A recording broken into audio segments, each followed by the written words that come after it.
the majority of the time, it's not enough just to put in the required hours needed for your licensing exam. These exams are demanding. You may see questions pertaining to the responsibilities of real estate professionals, state and national rules and regulations, real estate ethics, real estate financing. You might even see some complex math questions. The real estate exam is a knowledge test. It does not test students on things that they'll intuitively know. Let's just say this exam is not one that you can study for overnight. Your real estate school you attended has no control over the questions that you're going to see on your licensing exam. In fact, most schools have no idea what you'll face other than an outline of the topics.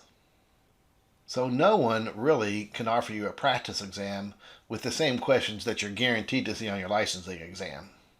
When you're preparing to set for your licensing exam, the first thing you're going to need is a strong grasp of the material that you're going to be tested on. The real estate exam is designed to test your reading and interpreting skills as well as knowledge of the facts. To successfully pass your licensing exam, you need to understand why the correct answer is correct as well as why the incorrect answer is incorrect. So with this video, we hope to take a little bit of the trick out of the tricky questions that you might face on your licensing exam. Let's get started.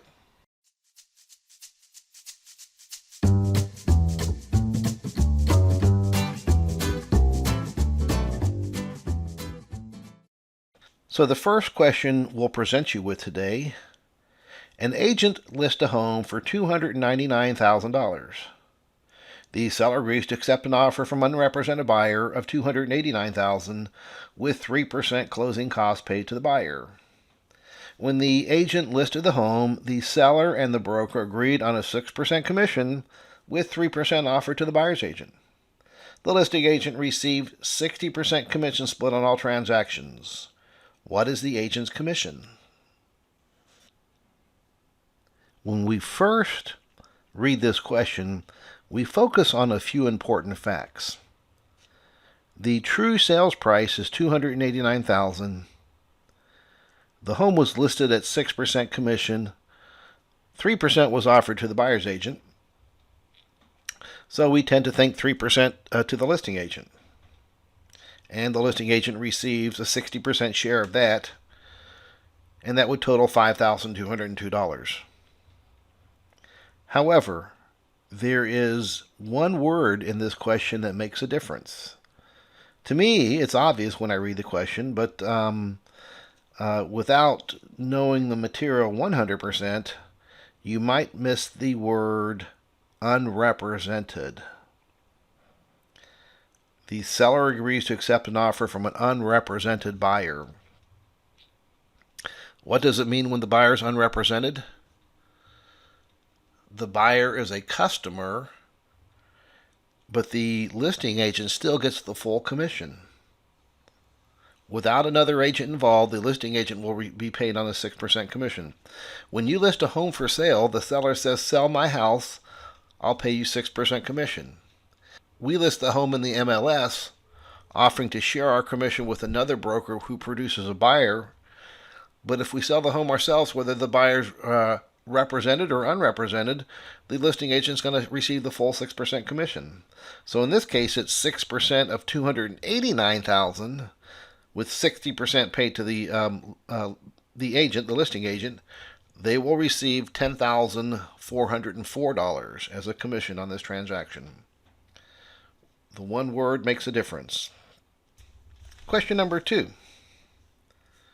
What constitutes implied agency?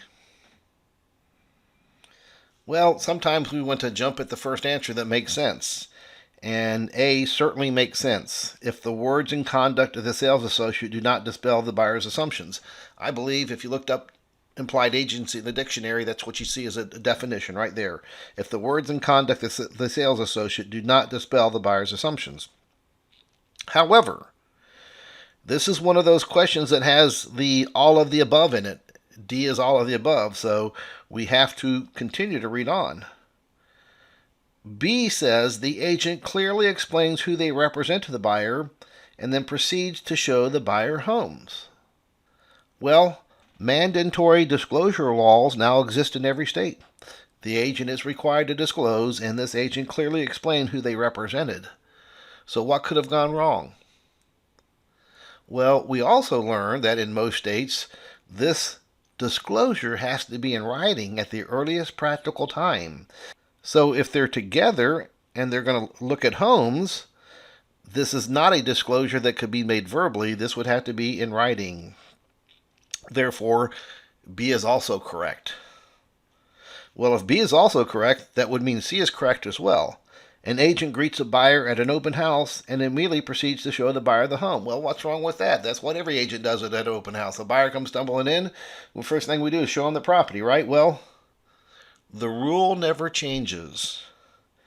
We always disclose who we represent to the party that's not represented. So this buyer comes into your open house without an agent, without representation. Disclosure is required, and since we are in person, this disclosure has to be in writing.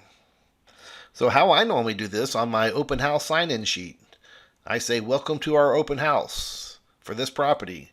We represent the seller. We're the seller's agents. Please sign in below. All I'm trying to do is get them to sign a form, a piece of paper where I've put in writing on that piece of paper that I'm not representing them, that I'm representing the seller. So, yes, D is the answer.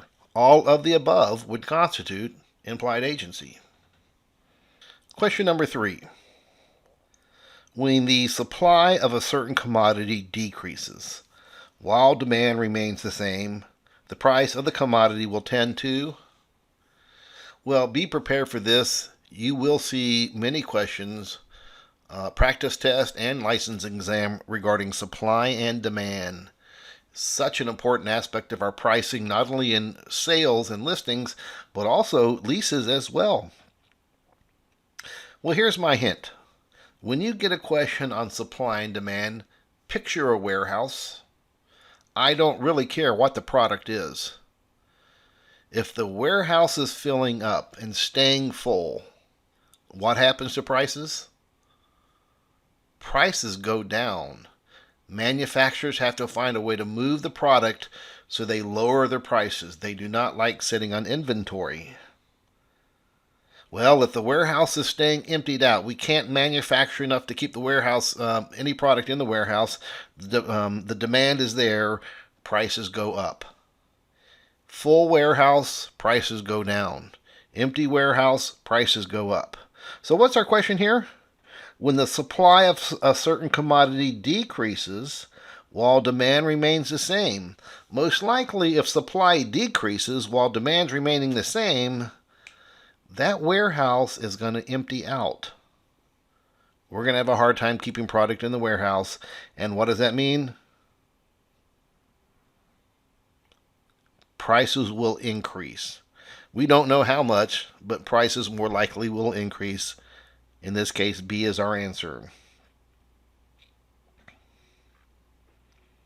When consumers continue to demand a product for which there is a limited supply, the price generally increases. Our next question. Land rights, mineral rights, and air rights are included in the definition of... Well, there's 3 terms that you need to be familiar with that really sound a lot alike. Land, real estate, and real property. When you think of land, think of all the natural components. The dirt, the trees, the rocks, all the natural components of the land. And also think 3-dimensional. Land is 3-dimensional.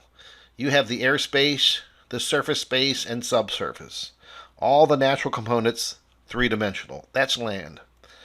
Real estate, the second term, real estate is land plus the man-made items or improvements. Man-made items are improvements. No matter how nice of an improvement it is, any man-made item is considered an improvement. So real estate is land plus improvements. And the third term, real property, the broadest term of all, real property is land plus improvements plus the legal rights that go along with ownership. And here we have land rights, mineral rights, and air rights are included in the definition of only one possible answer here: real property. Our next question. In some states, a husband could not sell his property unless his wife also signs the deed. The wife's interest is called, well, something we talk a lot about in real estate school is the inheritance rights of your spouse's separate property. Separate property was property that was owned before marriage. The husband owned a house before getting married. Once married, that house remains separate property. The husband can rent that house out, make an income from renting the house out, and you don't have to share that income with your spouse because that income was generated from separate property. The husband can take that income, invest it, and make a fortune, and doesn't have to share that fortune with their spouse because that income was all generated from separate property and it remains separate property. However, understand this: in most states, once you get married, your spouse has a legal right to inherit a share of your separate property. And they tell us a lifetime right to inherit a share of your spouse's separate property. So that house the husband brought into marriage, the husband decides to sell the house and does so without getting the spouse's signature on the purchase agreement or the deed of closing. They can do that because it's their separate property. Next year, the husband passes away. Well, this is when the surviving spouse can say, I did not agree to my husband selling that property. I'm claiming my legal rights of inheritance. Now, things change from state to state. Some states still use dower and courtesy. Dower is the inheritance rights that a wife has in their husband's property, and courtesy is the inheritance that a husband has in their wife's property. So, our question: in some states, a husband cannot sell his property unless the wife also signs the deed. The wife's interest is called dower rights. But as important as knowing the answer, know the concept behind the answer. Our next question. 3 siblings bought a farm together. The deed listed all of their names, but failed to designate any form of concurrent ownership. What form of ownership are they presumed to have taken? Well, this helps us summarize co-ownership or concurrent ownership. Tenants by the entirety is co-ownership between spouses. The term entirety comes from the fact that early common law viewed a married couple as one legal person. Entirety.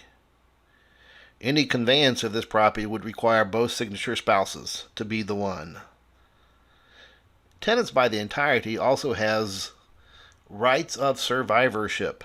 If one of the spouses passes away, the other spouse becomes the full owner of the property automatically without having to go through probate. So obviously this is not our answer because our question says 3 siblings bought a farm together. It also says the deed listed all of their names but failed to designate any form of concurrent ownership. Joint tenancy with rights of survivorship is a special form of co-ownership that allows the surviving owners to receive the deceased ownership upon death. Joint tenancy is a special form of co-ownership. Joint tenancy is always accompanied with the rights of survivorship. And what this means is when one of the co-owners passes away, their interest automatically is absorbed by the other co-owners. As they say, essentially, there's one less owner. However, this requires language, special language in the deed. The deed would say A, B, and C are taking title together as joint tenants with rights of survivorship. But again, our question says the deed listed only their names. And D is inseveralty, and that's ownership by one person. So that's not the case here. Obviously, the answer would be tenancy in common. Our next question. A seller listed a property with a broker under an exclusive agency listing agreement. If the seller finds the buyer, the seller will owe the broker. Well, good opportunity to discuss the important types of listing agreements that you need to know. The main two types of listings are exclusive right to sell listing and exclusive agency listings.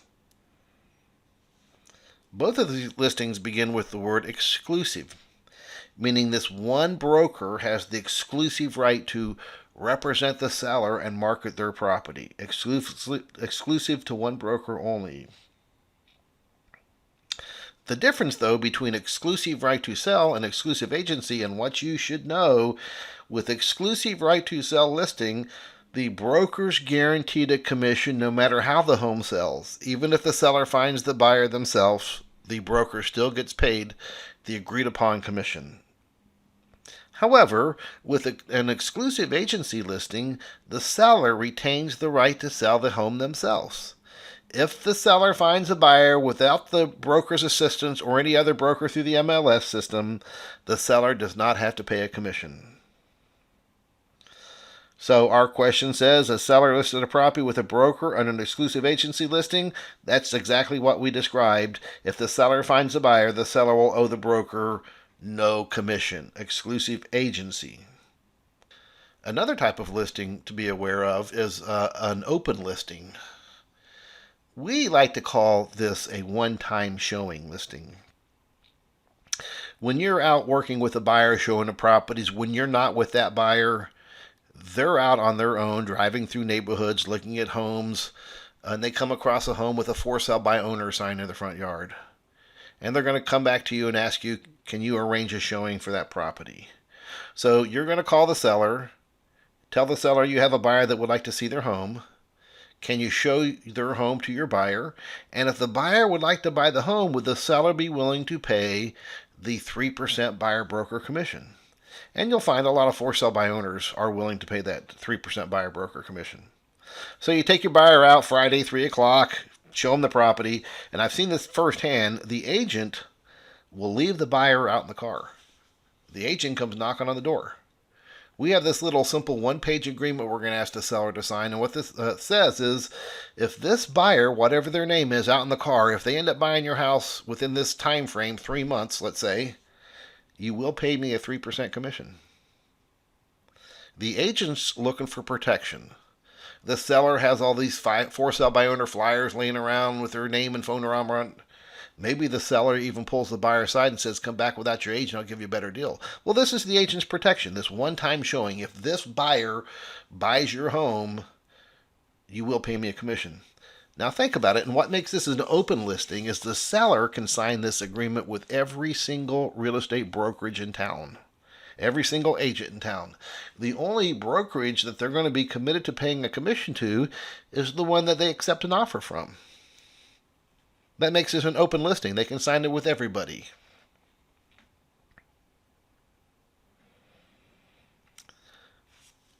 That's one thing an open listing has in common with an exclusive agency listing. In both cases, if the seller procures the buyer without any other broker's assistance, the seller doesn't have to pay a commission. Our next question. Every state has mandatory agency disclosure laws that stipulate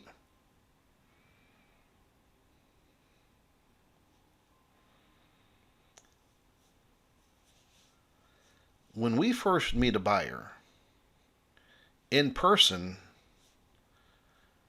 a buyer has to sign something. Actually, for me, it usually starts with a phone call. A buyer calls up, says, I saw your listing, can you tell me about it?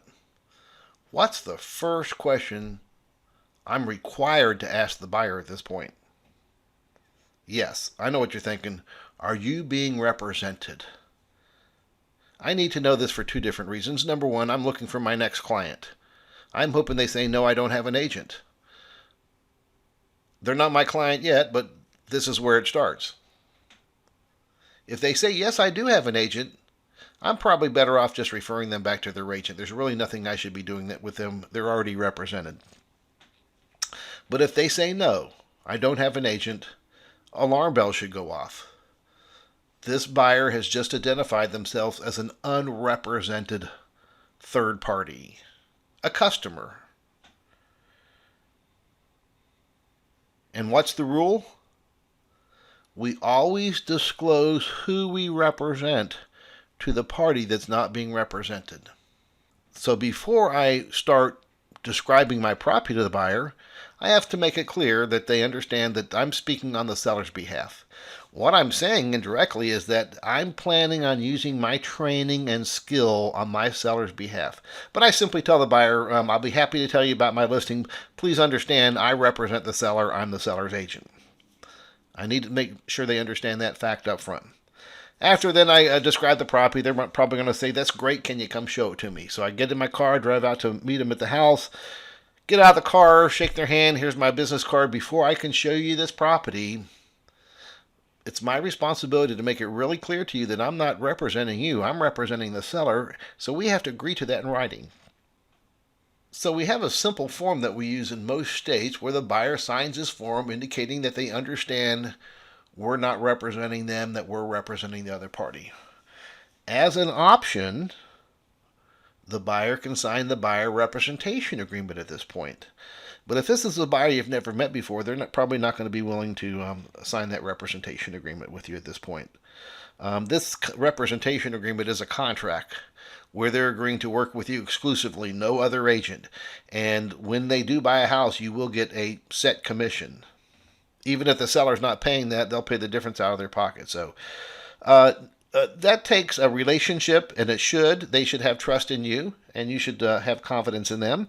And before we reach that point of putting that in writing. So customer or client, though, we always disclose who we represent to the unrepresented party. That's mandatory agency laws that exist in every state.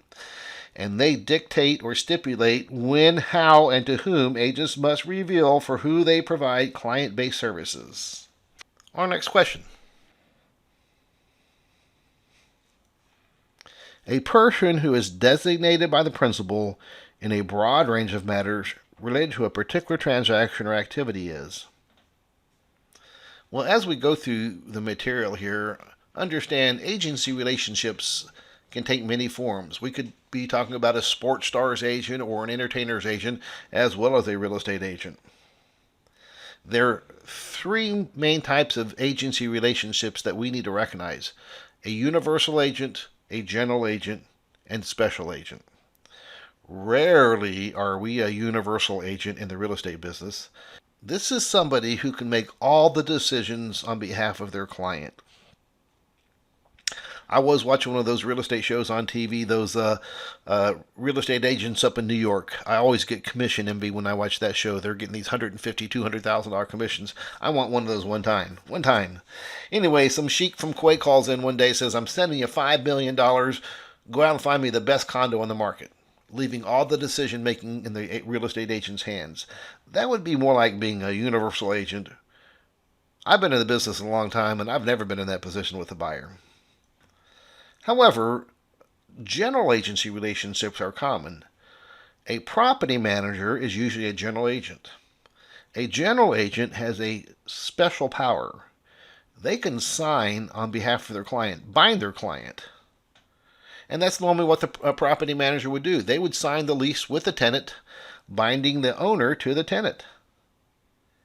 Another example of a general agency relationship is the relationship of real estate agent to their broker. As a real estate agent, you're a general agent of your broker. You're designated by the principal in a broad range of matters related to a particular transaction or activity. Listing and selling real estate and managing property. When you take a listing, normally you would not have to have your broker sign that listing. You sign the listing agreement.